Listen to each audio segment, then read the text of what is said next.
Hey, Անորեն, էդու վրա է սուրբ քաշում։ Դիմացը Քրիստոսն, աշխարհի տերն է։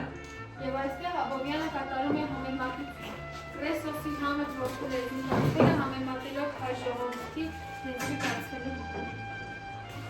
Հարգելի ներկաներ, ուսուցիչներ, սիրելի հյուրեր, այսօր մենք հավաքվել ենք այստեղ ևս մեկ անգամ խոնարհվելու Խաչատուր Աբովյանի գործի ու նրա ամբողջ կյանքի առջև։ Մեր նախագծի խորագիրն է անմակ հանաքերծի։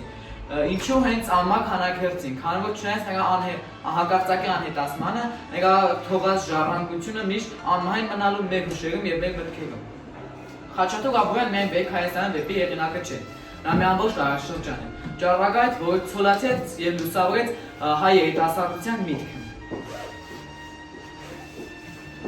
Մեր նախագծային աշխատանքի ընթացքում մենք այցելեցինք Խաչատուր Աբովյանի տուն-թանգարան, կատարեցինք բազում ուսումնասիրություններ, այցելեցինք այն տունը, որտեղ անցել էր բանաստեղծի մահվությունը եւ այդ տունը կառուցել էր հենց Աբովյանի ապոր պապը, հանդիպեցինք այդ ժամանակվա կենցաղին, իրենց Աբովյանի անձնական իրերի, աշխատասեղանին, ծերակի, օրորոցին եւ պարզվեց, որ այն իր ժամանակներում եղել է բավականին հարուստ տուն, ինչը վկայում էր այնտեղ գտնվող հայրիկ, որն այդ ժամանակ համարվում էր հազվագյուտ հայրենի։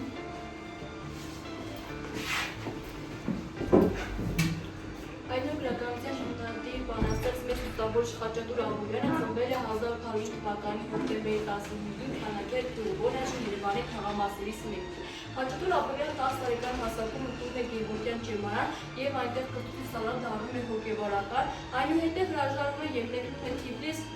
կրթությունը շարունակելու այնտեղ, 2 տարի մնում է ներսյան դպրոցում եւ վերադառնալով Հայաստան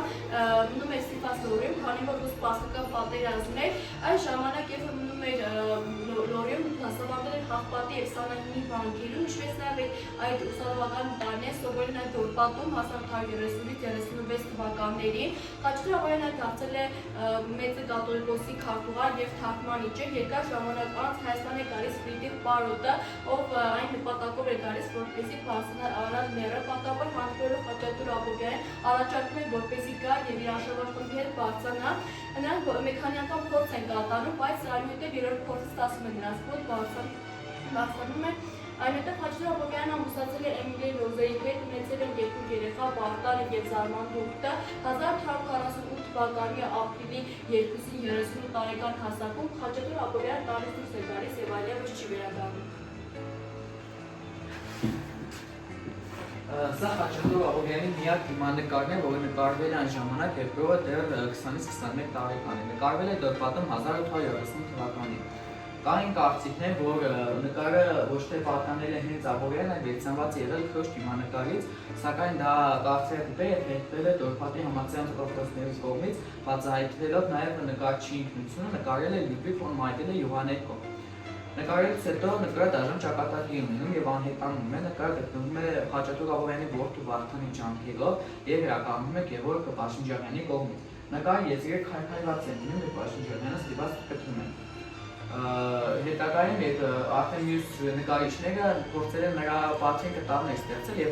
նրա դիմանկարը նույնարկել են մի բուն դիմանկարի։ Եթե ուշադրի լինենք, հենց թանգարանի ցուցադրված օրինակներից որտեղ դիմանկարի ուղղությունը նույնն է, այնտեղ դիմագծերը ավելի նման են իրական նկարին։ Իսկ օրինակ առաջին նկարում, որտեղ դիմանկարի ուղղությունը փոխվել է դեպի կենտրոն, այնտեղ արդեն դիմագծերը փոխվում են եւ նմանությունը արդեն փոխվում է իրական դիմանկարից։ Հետագայում նրա թորան ջանքերով այն նվիրաբերվում է Հայաստանի ազգային պատմության ինստիտուտին։ 1948 թվականի ապրիլի 2-ի առավոտյան Խաչատուր Աբովյանը դուրս է գալիս ու այլևս չի վերադառնում։ Բոլորի համար դա մեծ արմատ էր, ինչը պետք է մեծ ուսավորիչը իր կարիերայի ծախում ժամանակահատվածում անհետանալ։ Լուրը արագ տարածվեց եւ բոլորը սկսեցին իրենց կարկասները առաջ քաշել կապված Աբովյանի անհետացման հետ։ Ըստ Աքսել Բաքունցի, Աբովյանը մեկնել 1840 թվականի հեղափոխությանը մասնակցելու հարթերում։